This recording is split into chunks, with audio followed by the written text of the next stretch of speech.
Friends, ఇప్పుడే అందిన వార్త. బీఆర్ఎస్ కీలక నేత పైన దాడి, కత్తులతో ఆసుపత్రికి తరలింపు అంటూ వార్తలు అయితే వస్తున్నాయండి. దీనికి సంబంధించి వివరాలు చెప్పడానికే వీడియో చేయడం జరుగుతుంది. చాలా మంది వీడియోస్ ఉన్నారు కానీ సబ్స్క్రైబ్ చేసుకోవడం మర్చిపోతున్నారని దయచేసి ఛానల్ సబ్స్క్రైబ్ చేసుకొని బెల్ ఐకాన్ ఆల్ పైన ట్యాప్ చేయండి. ఇటువంటి ఇంపార్టెంట్ ఇన్ఫర్మేషన్ మిస్ అవ్వకుండా మీ ఫోన్ నోటిఫికేషన్ రూపంలో వస్తుందండి. చాలా మంది చూస్తున్నారు కానీ మీరు లైక్ చేయడం లేదండి. దయచేసి లైక్ చేయండి, ఇన్ఫర్మేషన్ అందరూ కూడా తెలుస్తుంది.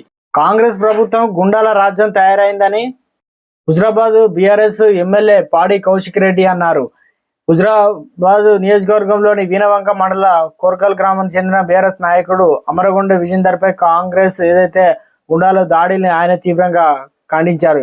శనివారం వీణవంక తన స్వగృహంలో అనగా ఆయన మాట్లాడారు. దాడికి పాల్పడిన వారిపై క్రిమినల్ కేసులు చేసి శిక్షించాలని ఆయన డిమాండ్ చేశారు.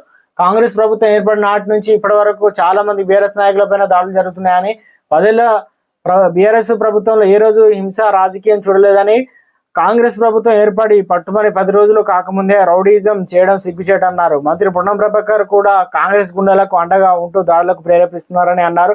ఇవాళ ఈ నియోజకవర్గంలో మంత్రి అనుచరి దాడి కూడా అందరికీ తెలుసని అన్నారు. ముఖ్యమంత్రి రేవంత్ రెడ్డి కూడా ప్రతి ప్రసంగంలో కాంగ్రెస్ గుండాలను ప్రోత్సహించేందుకు మానవ బాంబులా తయారవ్వండి, బీఆర్ఎస్ నాయకులను కొట్టండి అనే కార్యకర్తలను రెచ్చగొట్టే ప్రసంగాలు చేయడమే ఇలాంటి దాడుల కారణమవుతుందని ముఖ్యమంత్రి తన స్థాయిని మరిచి విధి గుండాలుగా ప్రవర్తిస్తున్నారని అన్నారు. ఇక కాంగ్రెస్ ప్రభుత్వ గుండా రాజకీయం మానుకోకపోతే భవిష్యత్తులో తీవ్ర పరిణామాలు ఎదుర్కోక తప్పవని ఆయన హెచ్చరించారు. బీఆర్ఎస్ కీలక నేత పైన దాడి.